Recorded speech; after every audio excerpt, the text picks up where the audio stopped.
Hi hello welcome to competitive cracker. ഞാൻ Dhanya. So ഇന്നത്തെ ക്ലാസ്സിൽ നമ്മൾ ഡിസ്കസ് ചെയ്യാനായിട്ട് പോകുന്നത് നമ്മുടെ സെറ്റ് ജനറൽ പേപ്പറിൽ സൈക്കോളജി പാർട്ടിൽ വരുന്ന കുറച്ച് ഇമ്പോർട്ടൻ്റ് ആയിട്ടുള്ള ക്വസ്റ്റ്യൻസ് ആണ്, PYQs ആണ് ഡിസ്കസ് ചെയ്യാൻ പോകുന്നത്. അപ്പോൾ എനിക്കറിയാം നമുക്ക് ഇനിയുള്ള പ്രിപ്പറേഷൻ എന്ന് പറയുന്നത് എന്തായാലും നമ്മൾ ക്വസ്റ്റ്യൻ പേപ്പേഴ്സ് ഒക്കെ നോക്കി ഇമ്പോർട്ടൻ്റ് ആയിട്ടുള്ള ക്വസ്റ്റ്യൻസ് ഒക്കെ നോക്കി ഫോക്കസ് ഏരിയാസ് ഒക്കെ ഐഡന്റിഫൈ ചെയ്ത് കൃത്യമായിട്ട് പഠിക്കേണ്ട ഒരു സമയമാണ് ഇപ്പൊ ഇനി കടന്നു പോകാൻ പോകുന്ന സമയം എന്ന് പറയുന്നത്, അല്ലേ? കാരണം 75 days മാത്രമേ നമ്മുടെ മുന്നിലുള്ളൂ പഠിക്കാനായിട്ട്.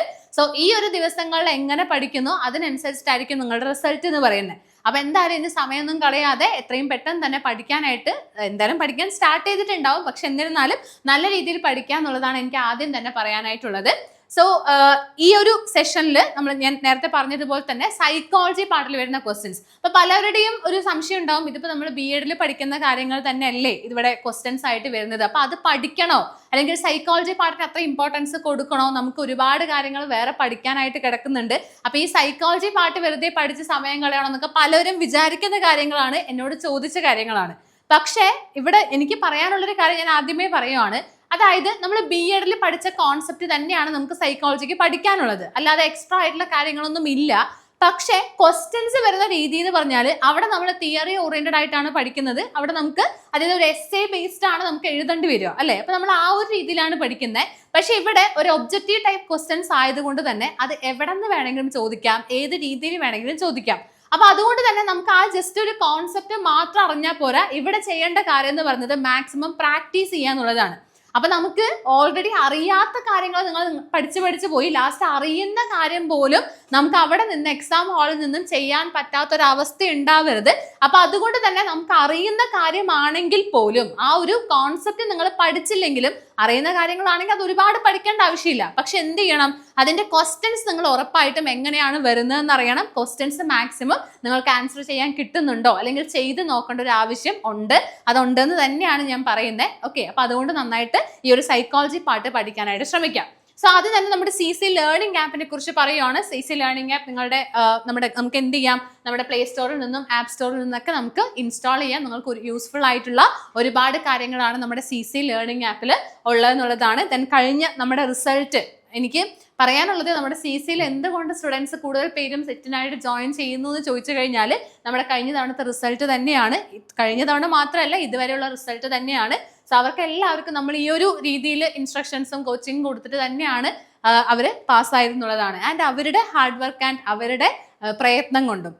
ഓക്കെ, അപ്പൊ അതുപോലെ നിങ്ങൾക്കും പഠിച്ചു കഴിഞ്ഞാൽ സിസ്റ്റമാറ്റിക് പഠിച്ചു കഴിഞ്ഞാൽ ഉറപ്പായിട്ട് എന്ത് ചെയ്യാൻ പറ്റും, സെറ്റ് എക്സാം ക്രാക്ക് ചെയ്യാനായിട്ട് സാധിക്കുന്നുള്ളതാണ്. അതിന്റെ തെളിവാണ് നിങ്ങൾക്ക് ഇവിടെ കാണുന്നത്. സോ നമ്മുടെ CCയിൽ ഇപ്പോൾ 75 days ഒരു ബാച്ച് സ്റ്റാർട്ട് ചെയ്തിട്ടുണ്ട്. സോ ഈ ഒരു ബാച്ചിൽ ഞാൻ ഇനി പറയാം, ബാച്ചിന്റെ പ്രത്യേകതയും കാര്യങ്ങളൊക്കെ ഞാൻ ഈ ഒരു വീഡിയോയിൽ തന്നെ പറയുന്നതായിരിക്കും. സോ ഈ ഒരു ബാച്ചിൽ നിങ്ങൾക്ക് ജോയിൻ ചെയ്യാൻ ആഗ്രഹം ഉണ്ടെങ്കിൽ ഈ ഒരു സ്ക്രീനിൽ കാണുന്ന നമ്പറിൽ നിങ്ങൾക്ക് കോൺടാക്ട് ചെയ്താൽ മതി. ഓക്കെ, അപ്പൊ ഇനി എന്തെങ്കിലും ഡൗട്ട്സും കാര്യങ്ങളും ഉണ്ടെങ്കിൽ നിങ്ങൾക്ക് എന്ത് ചെയ്യാം, നമ്മുടെ താഴെ കാണുന്ന നമ്പറിൽ നിങ്ങൾക്ക് കോൺടാക്ട് ചെയ്യാം. അപ്പൊ എന്തായാലും നമുക്ക് ക്വസ്റ്റ്യൻസിലോട്ട് കിടക്കാം, അല്ലെ? സൈക്കോളജിയിൽ ഇമ്പോർട്ടന്റ് ആയിട്ടുള്ള ക്വസ്റ്റ്യൻസ് ആണ് ഞാൻ ഇവിടെ ഡിസ്കസ് ചെയ്യുന്നത്.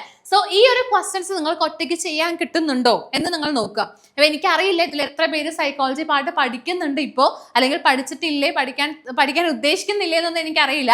അപ്പൊ എന്തായാലും ഞാൻ ഇവിടെ ഈ കാണിക്കുന്ന ക്വസ്റ്റ്യൻസ് നിങ്ങൾ മാക്സിമം എന്ത് ചെയ്യുക, ഒറ്റയ്ക്ക് ആൻസർ ചെയ്യാനായിട്ട് ശ്രമിക്കുക. അതിനുശേഷം മാത്രം ഞാൻ പറയുന്ന കാര്യങ്ങൾ ശ്രദ്ധിച്ചാൽ മതി എന്നുള്ളതാണ്. സോ ഫസ്റ്റ് ക്വസ്റ്റ്യൻ ഇതാണ്, collective monologue leads to egocentric speech. Which psychologist viewed this strongly? ഞാൻ ഒരുപാട് എക്സ്പ്ലനേഷനിലോട്ട് കടക്കുന്നില്ല, ജസ്റ്റ് ക്വസ്റ്റ്യൻ ആൻസർ അതിൽ ചെറിയ കാര്യങ്ങളാണ് പറയുന്നത്. പക്ഷെ മാക്സിമം ക്വസ്റ്റ്യൻസ് ഈ ഒരു സെഷനിൽ ഡിസ്കസ് ചെയ്യുന്നുണ്ട്. സോ നിങ്ങൾ എന്ത് ചെയ്യുക, വീഡിയോ സ്കിപ്പ് ചെയ്യാതെ കാണാനായിട്ട് ശ്രമിക്കുക എന്നുള്ളതാണ്. സോ എന്താണ് question? Collective monologue leads to egocentric speech. So which psychologist viewed this strongly എന്നാണ് ഇവിടെ ക്വസ്റ്റ്യൻ, അല്ലേ? ഇപ്പൊ ജീൻ പിയാഷി ഉണ്ട്, ലെവ് വൈഗോട്സ്കി ഉണ്ട്, സിഗ്മണ്ട് ഫ്രോയിഡ് ഉണ്ട്, കാൾ റോജേഴ്സ് ഉണ്ട്. ആക്ച്വലി നമുക്ക് ആൻസറിലോട്ട് എത്താൻ ഒറ്റ കാര്യങ്ങൾ മാത്രം നിങ്ങൾ ശ്രദ്ധിച്ചാൽ മതി, ഒരു വേർഡ് മാത്രം ശ്രദ്ധിച്ചാൽ മതി. അത് ഏതാണ് ആ വേർഡ് എന്ന് പറയുന്നത്? ഈഗോസെൻട്രിക് സ്പീച്ച് ആണ്, അല്ലെ? ഈഗോസെൻട്രിക് സ്പീച്ച് ആണ്. ഈഗോസെൻട്രിക് സ്പീച്ച് എന്ന് കാണുമ്പോൾ തന്നെ നിങ്ങൾക്ക് അത് ഓർമ്മ വരണം, ജീൻ പിയാഷയുടെ പ്രീ ഓപ്പറേഷണൽ സ്റ്റേജിൽ, അതായത് 2 വയസ്സ് മുതൽ 7 വയസ്സ് വരെയുള്ള കുട്ടികൾക്ക് ഉണ്ടാവുന്ന ഒരു ഫീച്ചർ ആണ് ഈഗോസെൻട്രിക് സ്പീച്ച് എന്ന് പറയുന്നത്. And it is related to the psychologist Jean പിയാഷെ. അപ്പൊ അതുകൊണ്ട് തന്നെ ഓപ്ഷൻ 1 ആണ് ഇവിടെ റൈറ്റ് ആൻസർ ആയിട്ട് വരുന്നത്. Okay, option 1 is the right answer, Jean പിയാഷെ. ഇനി എന്താണ് ഈ കളക്റ്റീവ് മോണോലോഗ് എന്ന് പറയുന്നത്? അത് എന്തുകൊണ്ടാണ് നമ്മുടെ ലെവ് വൈഗോട്സ്കിക്ക് ഓപ്പോസിറ്റ് ആണെന്ന് പറയുന്നത് എന്നുള്ളതാണ്. അതായത് കളക്റ്റീവ് മോണോലോഗ് എന്ന് പറയുമ്പോൾ നമ്മളിപ്പോൾ മറ്റുള്ളവരൊന്നും കൺസിഡർ ചെയ്യാതെ നമുക്ക് തോന്നുന്ന കാര്യം നമ്മൾ പറയുവാണ്. അതായത് ടോക്ക് അലൗഡ് അല്ലേ, talk allowed in A group. ഒരു ഗ്രൂപ്പിൽ നമ്മളത് പറയുവാണ്, നമ്മൾ മറ്റുള്ളവരെയൊന്നും കൺസിഡർ ചെയ്യുന്നില്ല, നമുക്ക് തോന്നുന്നത് നമ്മൾ ഉച്ചത്തിൽ പറയുവാണ്, അല്ലെങ്കിൽ നമ്മുടെ ഉള്ളിൽ തന്നെ നമ്മൾ പറയുവാണ്. അപ്പൊ അത് ലെവ് വൈഗോട്സ്കി പറഞ്ഞ കാര്യം, ലെവ് വൈഗോട്സ്കി അവിടെ എന്തിന് ഇമ്പോർട്ടൻസ് കൊടുക്കുന്നുണ്ട്?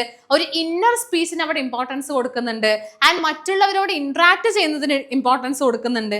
അപ്പൊ അതുകൊണ്ട് തന്നെ ലെവ് വൈഗോട്സ്കിന്റെ തിയറിക്ക് ഓപ്പോസിറ്റ് ആണ് ഈ ഇഗോസെൻട്രിക്കും അതുപോലെ കളക്റ്റീവ് മോണോലോഗ് എന്നൊക്കെ പറയുന്നത്. ഓക്കെ, അപ്പൊ ഇവിടെ ജീൻ പിയാഷെ ബന്ധപ്പെട്ടതാണ് നമ്മുടെ ഈഗോസെൻട്രിക് സ്പീച്ച് എന്ന് പറയുന്നത്. ക്ലിയർ ആണല്ലോ? ഇനി അടുത്തൊരു question. According to Michael Spence in 1973, which among the following assumptions of signaling theory are true? കണ്ടോ, ഈ സിഗ്നലിംഗ് തിയറി ഒരു ക്വസ്റ്റ്യൻ വന്നിട്ടുണ്ട്. സിഗ്നലിംഗ് തിയറിന്ന് ഒരു ക്വസ്റ്റ്യൻ വന്നിട്ടുണ്ട്. സോ സിഗ്നലിംഗ് തിയറി എന്ന് പറയുമ്പോൾ എനിക്ക് തോന്നുന്നു പലർക്കും ചിലപ്പോൾ അറിയാത്തൊരു കാര്യമായിരിക്കും ഈ സിഗ്നലിംഗ് തിയറി എന്ന് പറയുന്നത്. അപ്പൊ ഇവിടെ നോക്കിക്കേ, individuals differ in productivity is fully person specific. Individuals do not know their productivity but their employers do. Schooling levels can be observed without incurring a cost. The productivity of individual is affected by schooling. അപ്പൊ നിങ്ങൾ ഈ ഒരു question കാണുന്ന സമയത്ത് നിങ്ങൾ സ്വന്തമായിട്ട് നിങ്ങൾക്ക് answer ചെയ്യാൻ പറ്റുന്നുണ്ടോ എന്നൊന്ന് നോക്കിക്കേ. ഇത് നിങ്ങൾക്ക് പറ്റുന്നുണ്ടെങ്കിൽ നിങ്ങൾക്ക് അത്യാവശ്യം നിങ്ങൾ പഠിക്കുന്നുണ്ട് എന്നാണ് അർത്ഥം വരുന്നത്. ഇനി പറ്റുന്നില്ല എന്നുണ്ടെങ്കിൽ ഇത് ഫ്രീക്വന്റ്ലി ഒരുപാട് തവണ ചോദിച്ച ഒരു ക്വസ്റ്റ്യൻ ആണ് ഈ ഒരു സിഗ്നലിംഗ് തിയറി ആയിട്ട് ബന്ധപ്പെട്ട ക്വസ്റ്റ്യൻ എന്ന് പറയുന്നത്. അപ്പൊ നിങ്ങൾക്ക് ഇത് ആൻസർ ചെയ്യാൻ പറ്റുന്നില്ലെങ്കിൽ നിങ്ങൾ പഠിക്കുന്നത് എവിടേക്കോ ഒരു മിസ്റ്റേക്ക് ഉണ്ട്, അല്ലെങ്കിൽ പഠിക്കുന്നത് പോരാന്ന് തന്നെയാണ് മനസ്സിലാക്കേണ്ടത്. അപ്പൊ ഇവിടെ നമുക്ക് ഓപ്ഷൻസ് കൂടെ ഞാൻ കാണിക്കാം. ഓപ്ഷൻ 1, 2, 3 and 4 ഇതാണ് ഓപ്ഷൻസ് പറയുന്നത്. നിങ്ങൾക്ക് വേണമെങ്കിൽ വീഡിയോ പോസ് ചെയ്യാം. ഞാൻ ചെയ്യാനുള്ള ഒരു ഗ്യാപ്പ് തരുന്നില്ല, മീൻസ് വീഡിയോയിൽ തരുന്നില്ല. നിങ്ങൾക്ക് എന്ത് ചെയ്യാം, വീഡിയോ ജസ്റ്റ് പോസ് ചെയ്തിട്ട് സ്വന്തമായിട്ട് ആൻസർ ചെയ്യാനായിട്ട് ശ്രമിക്കാം. അപ്പൊ ഈ സിഗ്നലിംഗ് തിയറി എന്ന് പറയുമ്പോൾ തന്നെ ഇപ്പൊ ഞാനൊരു എക്സാമ്പിൾ പറയുകയാണെന്നുണ്ടെങ്കിൽ, ഇപ്പൊ ഞാനൊരു ജോലിക്ക് പോവാൻ മീൻസ് ഒരു ഇന്റർവ്യൂവിന് പോവാണ്. അപ്പൊ ഞാനൊരു ആ ഒരു ഇന്റർവ്യൂവിന് പോയി കഴിഞ്ഞാൽ എന്നെ കുറിച്ച് അവർക്ക് ഒന്നും അറിയില്ല അല്ലെ, ആ ഒരു മാനേജർക്ക് എന്നെ കുറിച്ച് ഒന്നും അറിയില്ല, ഞാൻ പറയുന്ന കാര്യങ്ങൾ മാത്രമേ അറിയുള്ളൂ. അപ്പൊ നമുക്ക് ആ ഒരു സിഗ്നൽ അല്ലെങ്കിൽ എന്നെ കുറിച്ച്, പക്ഷെ എനിക്ക് ഇപ്പൊ ഞാൻ ആ സമയത്തുള്ള എൻ്റെ ഒരു പ്രസൻസ് അല്ലെങ്കിൽ ഞാൻ പറയുന്ന കാര്യങ്ങൾ ചിലപ്പോൾ ടെൻഷൻ കൊണ്ട് മുഴുവൻ ഞാൻ പറയുന്ന കാര്യങ്ങളും തെറ്റാണെന്ന് വിചാരിക്കുക. അപ്പൊ എന്നോട് പേര് ചോദിച്ചു കഴിഞ്ഞാൽ ചിലപ്പോൾ നമ്മൾ പേര് പറയുന്നതിന് പകരം ചിലപ്പോൾ എൻ്റെ സ്ഥലമൊക്കെ ആയിരിക്കും ഞാൻ പറയുന്നത് ആ ടെൻഷനിൽ അല്ലെ. അപ്പൊ നമ്മൾ ആ പറയുന്ന കാര്യങ്ങൾ ചിലപ്പോൾ ആ ഒരു ടൈമിനെ ബേസ് ചെയ്ത് മാത്രമായിരിക്കും. അപ്പോൾ ഇവർക്ക് എങ്ങനെയാണ് എന്നെ കുറിച്ച് മനസ്സിലാവുന്നത്? എൻ്റെ പാസ്റ്റ് എക്സ്പീരിയൻസ് നോക്കുമ്പോഴാണ് അല്ലെ, എൻ്റെ പാസ്റ്റ് എക്സ്പീരിയൻസ് നോക്കുമ്പോഴാണ്. അതായത് എൻ്റെ എക്സ്പീരിയൻസ് ആയിരിക്കാം, അല്ലെങ്കിൽ എൻ്റെ സ്കൂൾ ലെവൽ മാർക്സ് ആയിരിക്കാം, അല്ലെങ്കിൽ എൻ്റെ ക്വാളിഫിക്കേഷൻസ് ആയിരിക്കാം. എന്തായാലും എൻ്റെ ക്വാളിഫിക്കേഷൻ കൂടുന്തോറും എനിക്ക് അവിടെ കിട്ടാനുള്ള ചാൻസ് കൂടുതലാണ്. ചിലപ്പോൾ എൻ്റെ ബാക്കിൽ വന്ന ആൾക്ക് ക്വാളിഫിക്കേഷൻ ഇല്ലെങ്കിൽ അവർക്ക് അത് കിട്ടാനുള്ള ചാൻസ് കുറവാണ് അല്ലെ. അപ്പൊ അങ്ങനെയാണ് ഒരാളെ നമ്മൾ എന്ത് ചെയ്യുന്നത്, മനസ്സിലാക്കുന്നത് എന്നുള്ളതാണ്. സോ അതിനെ ബേസ് ചെയ്തിട്ടാണ് നമ്മുടെ സിഗ്നലിംഗ് തിയറി വന്നത്. അപ്പൊ ഇവിടെ individuals different productivity is fully person specific. Then individuals do not know their productivity but their employers do. Then schooling levels can be observed without incurring a cost. The productivity of individual is affected by schooling. ഇത്രയും കാര്യങ്ങൾ തന്നിട്ടുണ്ട്. അപ്പൊ ഞാൻ ഇതിന്റെ ഇൻട്രോയും കാര്യങ്ങളൊക്കെ just ഒന്ന് നിങ്ങളോട് പറയാം. ഇത് ശരിക്കും പറയുകയാണെങ്കിൽ കുറച്ച് നന്നായിട്ട് പഠിക്കേണ്ട കാര്യങ്ങളാണ്. പക്ഷെ എന്നിരുന്നാലും അതിന്റെ ചെറിയൊരു കാര്യങ്ങൾ ഞാൻ ഇവിടെ ഡിസ്കസ് ചെയ്യാം. എനിക്ക് തോന്നുന്നു മെജോറിറ്റി സ്റ്റുഡൻസിന് ഇത് അത്ര ഫെമിലിയർ അല്ലാത്ത ഒരു കാര്യമായിട്ടാണ് എനിക്ക് തോന്നുന്നത്. എനിക്കറിയില്ല, ചിലപ്പോൾ നിങ്ങൾ നന്നായിട്ട് പഠിക്കുന്ന കുട്ടികളാണെങ്കിൽ ഉറപ്പായിട്ടും ഇത് അറിയും അല്ലെ. അപ്പൊ ഇവിടെ നോക്കിക്കേ, Michael Spence signalling theory particularly in the context of the job market, okay, 1973 addresses the problem of asymmetric information. അപ്പൊ മനസ്സിലാക്കേണ്ട കാര്യം മൈക്കിൾ സ്പെൻസിന്റെ ആണ് ഈ സിഗ്നലിംഗ് തിയറി എന്ന് പറയുന്നത്. അപ്പൊ അത് ചിലപ്പോൾ ക്വസ്റ്റ്യൻസ് ആയിട്ടൊക്കെ വരാൻ ചാൻസ് ഉണ്ട്. ആരുടെയാണ് ഈ സിഗ്നലിംഗ് തിയറി എന്നുള്ളത്? ആരുടെയാണ്? മൈക്കിൾ സ്പെൻസിന്റെ ആണ് ഈ സിഗ്നലിംഗ് തിയറി. ഓക്കെ, മൈക്കിൾ സ്പെൻസിന്റെ ആണ്. particularly in the context of the job market addresses the problem of asymmetric information. അതായത് അവർക്ക് നമ്മളെ കുറിച്ച് ഇൻഫർമേഷൻസ് ഒന്നും അധികം അറിയില്ല അല്ലെ. In this setting, job applicants have private information about their potential productivity that employees do not possess before hiring. അതായത് അവരെ ഹയർ ചെയ്യുന്നതിന് മുൻപ്, ഇപ്പൊ എന്നെ ഹയർ ചെയ്യുന്നതിന് മുൻപ് എന്റെ കാര്യങ്ങളൊന്നും അവർക്ക് അറിയില്ല അല്ലെ, എന്റെ കാര്യങ്ങളൊന്നും എംപ്ലോയീസിന് അറിയില്ല. ഇനി to overcome this information asymmetry, individuals can use the observable characteristics such as education level, that is schooling, as a signal of their unobservable productivity. So the theory posits that individuals with a higher inherent productivity find it less costly to acquire the signal. Example, complete more schooling, making the signal credible. അപ്പൊ മനസ്സിലായല്ലോ, അതായത് എന്നെ കുറിച്ച് ഇപ്പൊ ഒന്നും അറിയില്ല, അപ്പൊ ഞാൻ ഓക്കെ ആണോ അല്ലേ എന്നുള്ളത് എന്തിനെ ബേസ് ചെയ്തിട്ടാണ് അവർക്ക് മനസ്സിലാവുന്നത്? എന്റെ നേരത്തെയുള്ള ചിലപ്പോൾ സ്കൂളിംഗ് ആയിരിക്കാം, അല്ലെങ്കിൽ എന്റെ മാർക്സ് ആയിരിക്കാം, എന്റെ ക്വാളിഫിക്കേഷൻസിനെയൊക്കെ ബേസ് ചെയ്തിട്ടാണ് അവർക്ക് മനസ്സിലാവുന്നത് എന്നുള്ളതാണ്. ഇനി ഇതിന്റെ ബേസിക് ആയിട്ടുള്ള കാര്യങ്ങളാണ്. ഒന്ന് അസിമെട്രിക് ഇൻഫർമേഷൻ, പിന്നെ സിഗ്നലിംഗ്, പിന്നെ screening. So asymmetric information, a situation where one party in an economic transaction has more relevant information than the other party. So in the job market, the applicant knows more about their productivity than the employer എന്നുള്ളതാണ്. അതുകൊണ്ടാണ് asymmetric information എന്ന് പേര് വന്നത്. ഇനി signalling means നമ്മൾ ഇപ്പൊ പറഞ്ഞ കാര്യമാണ്, അതായത് ഇത് informed party, example the job applicant അല്ലെ. ഇൻഫോംഡ് പാർട്ടി എന്ന് പറയുമ്പോൾ ഇപ്പൊ ഞാനാണ് അവിടെ പോകുന്നെങ്കിൽ ഞാനാണ് അവിടുത്തെ ഇൻഫോംഡ് പാർട്ടി എന്ന് പറയുന്നത്. takes actions to credibly convey their private information to the uninformed party, that is the employer. Education is a classic example of a signal. അപ്പോൾ ഇവിടെ എഡ്യൂക്കേഷൻ എന്ന് പറയുന്നതാണ് ആക്ച്വലി ഈ ഒരു സിഗ്നൽ എന്ന് പറയുന്നത്. കാരണം എന്താണ് അവിടെ എന്താണ് അത് കാരണമായിട്ട് വരുന്നത്? കാരണം എനിക്ക് അവിടെ കാണിക്കാനായിട്ട് എൻ്റെ എഡ്യൂക്കേഷൻ ക്വാളിഫിക്കേഷൻ മാത്രമേ ഉണ്ടാവുള്ളൂ അല്ലെ. നമ്മൾ ഏതൊരു ജോലിക്ക് പോയാലും നമ്മുടെ ക്വാളിഫിക്കേഷൻ വെച്ചിട്ടാണ് നമ്മൾ എന്ത് ചെയ്യുന്നത്, നമ്മളെ കുറിച്ച് അവർക്ക് മനസ്സിലാക്കി കൊടുക്കുന്നത്. അപ്പൊ ആക്ച്വലി അവിടുത്തെ ഒരു സിഗ്നൽ എന്ന് പറയുന്നത് തന്നെ എഡ്യൂക്കേഷൻ ആണ്. അപ്പൊ ഇവിടുത്തെ ഇൻഫോംഡ് പാർട്ടി എന്ന് പറയുന്നത് ഞാനും, പിന്നെ അൺഇൻഫോംഡ് പാർട്ടി എന്ന് പറയുന്നത് ആ ഒരു എംപ്ലോയർ ആണ് എന്നുള്ളതാണ്. അതായത് അവിടെ ഇരിക്കുന്ന മാനേജർ ആയിരിക്കാം, അവരെയാണ് അൺഇൻഫോംഡ് പാർട്ടി എന്ന് പറയുന്നത്. ഓക്കെ, മനസ്സിലായല്ലോ. ബാക്കി നോക്കിയില്ലെങ്കിലും കുഴപ്പമില്ല. അപ്പൊ ഇതാണ് ബേസിക്കലി നമ്മുടെ ഈ ഒരു സിഗ്നലിംഗ് തിയറി ആയിട്ട് ബന്ധപ്പെട്ട കാര്യം എന്ന് പറയുന്നത്. ഓക്കെ, അപ്പൊ ഇവിടുത്തെ ക്വസ്റ്റ്യൻ നോക്കിക്കേ, മൈക്കിൾ സ്പെൻസിന്റെ കാര്യം നമ്മൾ പറഞ്ഞു. സോ ഇൻഡിവിജ്വൽസ് ഡിഫറെന്റ് പ്രൊഡക്ടിവിറ്റി, അത് കറക്റ്റ് ആണല്ലോ. ഇവിടെ ഇൻഡിവിജ്വൽസ് ഡിഫറെന്റ് പ്രൊഡക്ടിവിറ്റി എന്നുള്ളത് കറക്റ്റ് ആണ്. സോ നമുക്ക് ഓപ്ഷൻ എലിമിനേഷൻ ചെയ്യാൻ പറ്റുമോ എന്ന് നമുക്ക് നോക്കാം. അതായത് എ ഉണ്ട് അല്ലെ, ഇൻഡിവിജ്വൽസ് ഡിഫറെന്റ് പ്രൊഡക്ടിവിറ്റി എന്ന് പറയുമ്പോൾ അവിടെ എ ഉണ്ട് എന്നുള്ളൊരു കാര്യം മനസ്സിലായി. സോ എ ഉണ്ട് എന്ന് പറയുമ്പോൾ ഓപ്ഷൻ 1ഉം ഓപ്ഷൻ 4ഉം നമുക്ക് എന്ത് ചെയ്യാം, എലിമിനേറ്റ് ചെയ്യാം. കാരണം എ ഇല്ലാത്ത ഓപ്ഷൻ ആണ് ഓപ്ഷൻ 1ഉം ഓപ്ഷൻ 4ഉം. സോ നമുക്ക് അത് രണ്ടും എലിമിനേറ്റ് ചെയ്യാം. ബാക്കി 2ഉം 3ഉം ആണുള്ളത്. അപ്പൊ അതിൽ എ സി ഇ ഉണ്ട്, എ ബി ഡി ഉണ്ട്. അപ്പൊ ഇതിൽ ഏതാണെന്ന് നോക്കാം അല്ലെ. ബി ഉണ്ടോ നോക്കിയാൽ മതി. Productivity is fully person specific, അത് കറക്റ്റ് അല്ലേ? പ്രൊഡക്ടിവിറ്റി എന്ന് പറയുന്നത് ഇപ്പൊ എന്റെ പ്രൊഡക്ടിവിറ്റി എന്ന് പറഞ്ഞത് എന്നെ സംബന്ധിച്ച കാര്യമാണ്, അത് മറ്റുള്ളവരായിട്ട് നമുക്ക് കമ്പയർ ചെയ്യാൻ പറ്റില്ല. എന്റെ പ്രൊഡക്ടിവിറ്റി ഞാനുമായിട്ട് ബന്ധപ്പെട്ടതാണ്. So productivity is fully person specific, correct ആണ്. സോ കറക്റ്റ് ആണെന്ന് പറയുമ്പോൾ നമുക്ക് എന്ത് ചെയ്യാം, എ സി ഇനെയും കൂടെ നമുക്ക് എലിമിനേറ്റ് ചെയ്യാം. And the correct answer is A B and D. Option 3 ആണ് ഇവിടുത്തെ റൈറ്റ് ആൻസർ എന്ന് പറയുന്നത്. So A, B and D means schooling levels can be observed without incurring a cost. അവിടെ സ്കൂളിംഗ് ലെവൽസിന് നമുക്ക് അവിടെ കോസ്റ്റ് ചെയ്യാത്തത് നമുക്ക് എന്ത് ചെയ്യാം, ഒബ്സർവ് ചെയ്യാം. കാരണം എന്താ, നമ്മുടെ കയ്യിൽ ആ ഒരു തെളിവുണ്ട് അല്ലെ, എൻ്റെ ഇത്ര ഞാൻ ക്വാളിഫൈഡ് ആണ്, അല്ലെങ്കിൽ എങ്ങനെയൊക്കെ ആയിരുന്നു എൻ്റെ സ്കൂളിംഗ് എന്നുള്ള രീതിയിൽ നമുക്ക് അവിടെ കാണിച്ചു കൊടുക്കാം. സോ എ ബി ഡി ആണ് ഇവിടുത്തെ correct answer, that is option 3. Okay, option 3 ആണ് ഇവിടുത്തെ റൈറ്റ് ആൻസർ. അപ്പൊ ഈ ഒരു സിഗ്നലിംഗ് തിയറി എന്ന് പറയുന്നത് ആക്ച്വലി നമ്മുടെ ശരിക്കും എക്കണോമിക്സ് ആ ഒരു ബന്ധമായിട്ട് നമ്മുടെ എഡ്യൂക്കേഷണൽ മാനേജ്മെന്റിലൊക്കെയാണ് ആക്ച്വലി ഇത് വരുന്നത്. പക്ഷെ നമ്മുടെ ഇത് സൈക്കോളജി പാർട്ടായിട്ടും ചോദിക്കാറുണ്ട്. അപ്പൊ അതുകൊണ്ടാണ് ഞാൻ ഈ ഒരു കാര്യം ഇവിടെ എടുത്തത്. നിങ്ങൾക്ക് എന്തായാലും സെറ്റ് ജനറൽ പേപ്പറിൽ സൈക്കോളജി പാർട്ടിൽ ഇനി ഇത് വരുന്നതാണോ എന്നൊക്കെ ഡൗട്ട് തോന്നിയാൽ നമുക്ക് ജനറൽ പേപ്പറിൽ പഠിക്കാനുള്ളതാണ്. അപ്പൊ അതുകൊണ്ട് ഇത് പഠിച്ചു എന്ന് വെച്ചാൽ നഷ്ടമൊന്നുമില്ല. പിന്നെ അടുത്ത കാര്യം എന്ന് പറയുന്നത് ഇതും കൂടെ നമുക്ക് പഠിക്കാനുണ്ട്. ഒരുപാട് തവണ ക്വസ്റ്റ്യൻ വന്നിട്ടുണ്ട്. അപ്പോൾ സൈക്കോളജി പാർട്ടിൽ നിങ്ങൾക്ക് പഠിക്കാനുണ്ട്, പിന്നെ വേറൊരു രീതിയിൽ നിങ്ങൾക്ക് പഠിക്കാനായിട്ട് ഉണ്ട് എന്നുള്ളതാണ് നമ്മുടെ എക്കണോമിക്സ് പാർട്ട് ആയിട്ട് വരുന്നവിടെ. ഇനി അടുത്ത question, which of the following are the steps of Gagne's 9 step instructional design. ഗാഗ്നിയുടെ 9 സ്റ്റെപ്പ്. അപ്പൊ നമുക്കിവിടെ ഗാഗ്നിയുടെ സൈക്കോളജിയിൽ 2 കാര്യങ്ങൾ പഠിക്കാനായിട്ടുണ്ട്. ഒന്ന് നമ്മുടെ ഗാഗ്നിയുടെ ഏതാണ് 8 ടൈപ്സ് ഓഫ് ലേണിംഗ് അല്ലെ, 8 ടൈപ്സ് ഓഫ് ലേണിംഗ് പഠിക്കാനായിട്ടുണ്ട്.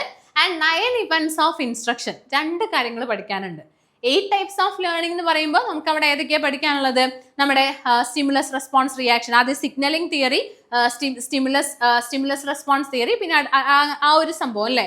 അതായത് ഫുള്ളി പറയുകയാണെന്നുണ്ടെങ്കിൽ നമുക്ക് അവിടെ ആക്ച്വലി ഒരു കോഡൊക്കെ ഉണ്ട്. ഞാൻ കോഡൊക്കെ പല വീഡിയോസിലായിട്ട് പറഞ്ഞിട്ടുണ്ട്.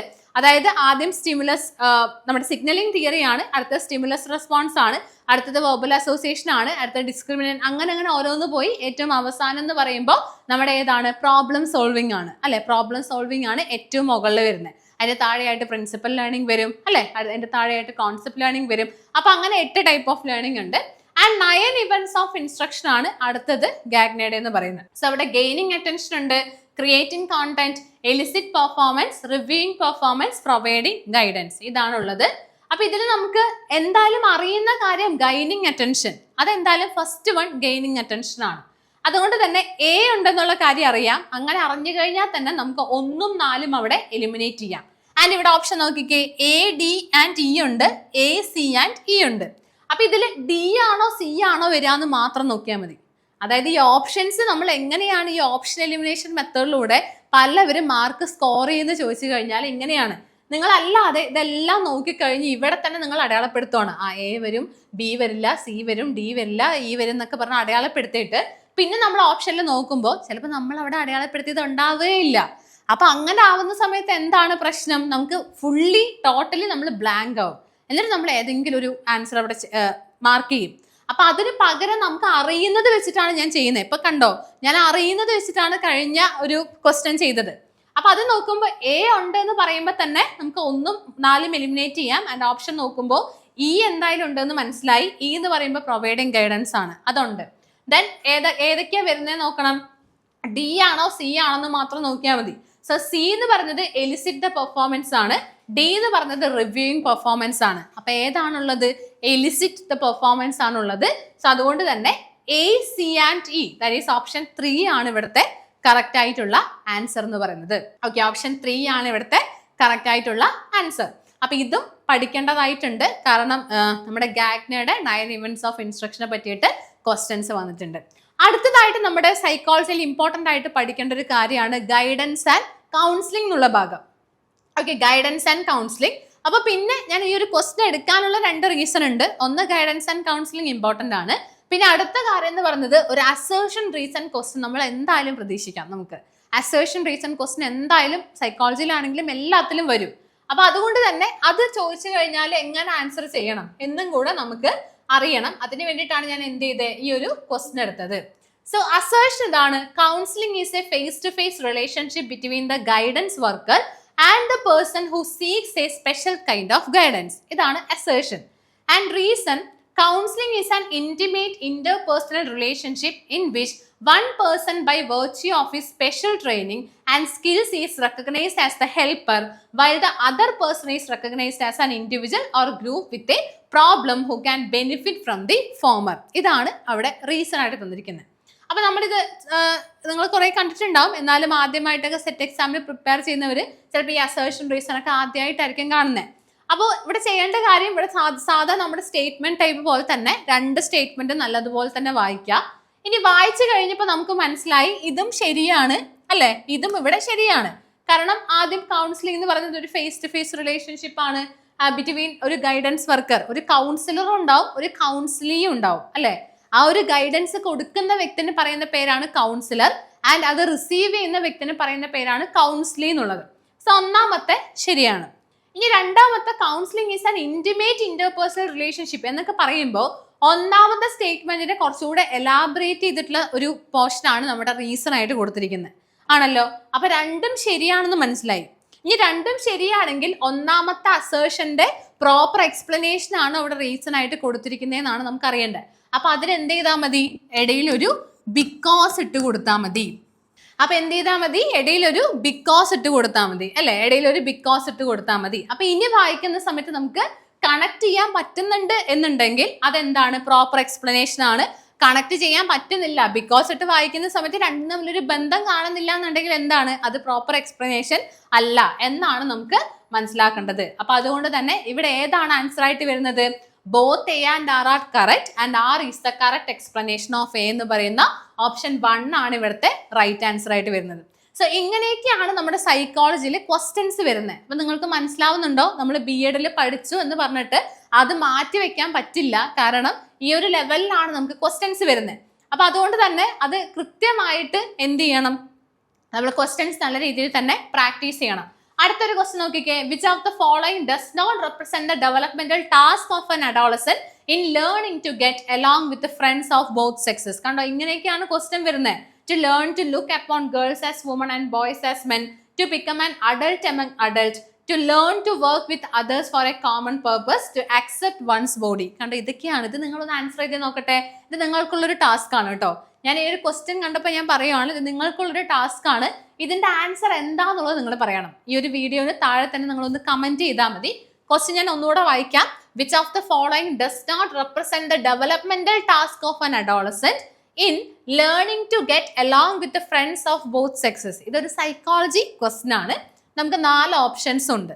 അപ്പൊ ഇതിൽ ഏതാണ് കറക്റ്റ് ആൻസർ എന്നുള്ളത് നിങ്ങൾ എന്ത് ചെയ്യുക, വീഡിയോന്റെ താഴെ തന്നെ ഒന്ന് കമന്റ് ചെയ്യാനായിട്ട് ശ്രമിക്കാം. ഈ ഒരു ക്വസ്റ്റിന്റെ ആൻസർ നിങ്ങൾ അങ്ങനെ ചെയ്യുക. ഞാനിവിടെ ആക്ച്വലി എക്സ്പ്ലനേഷൻ ഒക്കെ കൊടുത്തിട്ടുണ്ട്, പക്ഷെ ഇത് നിങ്ങൾക്കുള്ളൊരു ടാസ്ക് ആയിട്ട് ഇരുന്നോട്ടെ. ഇനി ഇതിന്റെ കൂടുതൽ എക്സ്പ്ലനേഷൻ വേണമെന്നുണ്ടെങ്കിൽ നിങ്ങൾക്ക് എന്ത് ചെയ്യാം, അല്ലെങ്കിൽ അറിയില്ല എന്നുണ്ടെങ്കിൽ നിങ്ങൾക്ക് വീഡിയോന് താഴെ കമന്റ് ചെയ്യാം. അപ്പൊ നമുക്കത് അടുത്തൊരു വീഡിയോ ആയിട്ട് ചെയ്യാം. അല്ലെങ്കിൽ അറിയുന്നവർ കമന്റ് ചെയ്യാം. അപ്പൊ അത് ബാക്കിയുള്ളവർക്കും കൂടെ യൂസ്ഫുൾ ആവും. ഇനി അടുത്തൊരു question, a teacher follows a strategy in which the students are encourage to think about and interpret his or her life experiences, beliefs or knowledge to understand the subject. So the strategy followed by the teacher can be called as എന്താണ്? Scaffolding ആണോ, reflection ആണോ, concept mapping ആണോ, advance organiser ആണോ? അപ്പൊ ഇവിടെ ക്വസ്റ്റ്യനിൽ തന്നെ എന്തുണ്ട്? A teacher follows a strategy in which students are encouraged to think about and interpret his or her life experience, beliefs or knowledge ആണ്. ഇതാണ് പറഞ്ഞിരിക്കുന്നത്. അപ്പൊ ഇതിൽ ഏതാണെന്നുള്ളത് കൃത്യമായിട്ട് നമുക്ക് അറിയണം അല്ലെ? സ്കാഫോൾഡിംഗ് ആണോ, പിന്നെ എന്താണ്, റിഫ്ലക്ഷൻ ആണോ, കോൺസെപ്റ്റ് മാപ്പിംഗ് ആണോ, അഡ്വാൻസ് ഓർഗനൈസർ ആണോ? അപ്പൊ ഇത് മനസ്സിലാക്കാനായിട്ട് ആക്ച്വലി നമുക്ക് എന്ത് ചെയ്താൽ മതി, ക്വസ്റ്റ്യനിൽ എന്തെങ്കിലും നമുക്ക് ശരിക്കും പറയുകയാണെങ്കിൽ നമുക്ക് ആൻസറിലോട്ട് എത്തിക്കുന്ന കാര്യം ഞാൻ എപ്പോഴും പറയുന്ന പോലെ ക്വസ്റ്റ്യനിൽ തന്നെ കാണും അല്ലെ? ക്വസ്റ്റ്യനിൽ തന്നെ കാണും. അപ്പൊ ഇതിൽ ക്വസ്റ്റ്യനിൽ അത് എന്താണ്? Are encourage to think about, കണ്ടോ, and interpret his or her life experiences, belief or knowledge ആണ് ടു അണ്ടർസ്റ്റാൻഡ് ദ സബ്ജക്ട്. അപ്പൊ അവര് തന്നെ തിങ്ക് ചെയ്യുന്നു അല്ലെ? അവര് തന്നെ തിങ്ക് ചെയ്യുന്നു. അവരുടെ എക്സ്പീരിയൻസ്, അവരുടെ ബിലീഫ്, അവരുടെ നോളജ്, അവരുടെ കാര്യങ്ങൾ അവര് തന്നെ തിങ്ക് ചെയ്യുന്നു എന്ന് പറയുമ്പോൾ അതൊരിക്കലും സ്കാഫോൾഡിംഗ് അല്ല, കോൺസെപ്റ്റ് മാപ്പിംഗ് അല്ല, അഡ്വാൻസ് ഓർഗനൈസർ അല്ല. എന്താണ്? റിഫ്ലക്ഷൻ ആണ് അല്ലേ? അതേ സ്വന്തമായിട്ട് അവർ തന്നെ ചെയ്യുന്നു. നമ്മൾ ബി.എഡിലൊക്കെ പഠിച്ചിട്ടുണ്ട് റിഫ്ലക്റ്റീവ് പ്രാക്ടീസ്, റിഫ്ലക്റ്റീവ് ഡയറി ഒക്കെ നമ്മൾ പഠിച്ചിട്ടുണ്ട് അല്ലേ? അതായത് നമ്മൾ ടീച്ചർ ആവുന്ന സമയത്ത് ടീച്ചറുടെ കാര്യം തന്നെ നോക്കാനായിട്ട്, അത് ഞാൻ ഇന്ന് നന്നായിട്ട് പഠിപ്പിച്ചോ, എനിക്ക് എന്തൊക്കെയാണ് മാറ്റങ്ങൾ വരുത്തേണ്ടത് എന്നൊക്കെ രീതിയിൽ നമ്മൾ സ്വയം തിങ്ക് ചെയ്ത് എഴുതുന്നതാണ് റിഫ്ലക്റ്റീവ് ജേർണൽ എന്നൊക്കെ പറയുന്നത്. അപ്പൊ അതാണ് റിഫ്ലക്ഷൻ. ഓപ്ഷൻ ബി റിഫ്ലക്ഷൻ ആണ് ഇവിടുത്തെ റൈറ്റ് ആൻസർ. അപ്പൊ ഇതും നമുക്കിപ്പോ ബി.എഡിൽ പഠിച്ച സൈക്കോളജിയിലൊക്കെ ഇതുണ്ടോ? ആക്ച്വലി ഉണ്ടാവും, പക്ഷെ ഇങ്ങനത്തെ ക്വസ്റ്റ്യൻസ് നമുക്ക് കിട്ടില്ല എന്നുള്ളതാണ്. അത് പ്രാക്ടീസ് തന്നെ ചെയ്യണം എന്നുള്ളതാണ്. അപ്പൊ എന്തായാലും സൈക്കോളജി പാർട്ട് മിസ്സാക്കിയിട്ട് നിങ്ങൾ പഠിക്കരുത്. കാരണം ആ ഒരു പോർഷൻസ് ഒരുപാട് ഇരുന്ന് പഠിച്ചില്ലെങ്കിലും ക്വസ്റ്റ്യൻസ് നമ്മൾ ഉറപ്പായിട്ടും ചെയ്ത് നോക്കണം എന്നുള്ളതാണ് പറയാനായിട്ടുള്ളത്. സോ എന്തായാലും ഇനി പഠിച്ചാലും സെറ്റ് കിട്ടും. ഇതാണ് ഇവിടെ ഹൈലൈറ്റ് കേട്ടോ. ഇനി പഠിച്ചാലും സെറ്റ് കിട്ടും. കാരണം നമ്മുടെ കഴിഞ്ഞ നമ്മുടെ ബാച്ചിലൊക്കെ ഏറ്റവും ലാസ്റ്റ് ബാച്ചിൽ ജോയിൻ ചെയ്തവർക്ക് പോലും സെറ്റ് കിട്ടിയിട്ടുണ്ട്. അപ്പൊ അത് ചിലപ്പോൾ അവര് മുൻപേ പഠിക്കാൻ തുടങ്ങിയിട്ടുണ്ടാവും, അല്ലെങ്കിൽ ആ ഒരു ബാച്ചിൽ സ്റ്റാർട്ട് ചെയ്തതിന് ശേഷം പഠിച്ചിട്ടുണ്ടാവും. എങ്ങനെയാണെങ്കിലും അതിനുശേഷം എത്രത്തോളം പഠിക്കുന്നു എന്നുള്ളതാണ്. അല്ലാതെ ബാച്ചിൽ ജോയിൻ ചെയ്ത് ചുമ്മാ ഇരുന്നിട്ട് സെറ്റ് കിട്ടുന്നത് ഞാൻ ഒരിക്കലും പറയില്ല. പക്ഷെ നമ്മൾ ഇനിയുള്ള ദിവസങ്ങളിൽ എങ്ങനെ പഠിക്കുന്നു എന്നുള്ളതിനെ ബേസ് ചെയ്തിട്ടാണ് നമ്മുടെ റിസൾട്ട് എന്ന് പറയുന്നത്. സോ 75 ഡേയ്സിന്റെ എക്സ്ക്ലൂസീവ് ബാച്ച് ആണ് നമ്മളിപ്പോൾ സ്റ്റാർട്ട് ചെയ്തിരിക്കുന്നത്.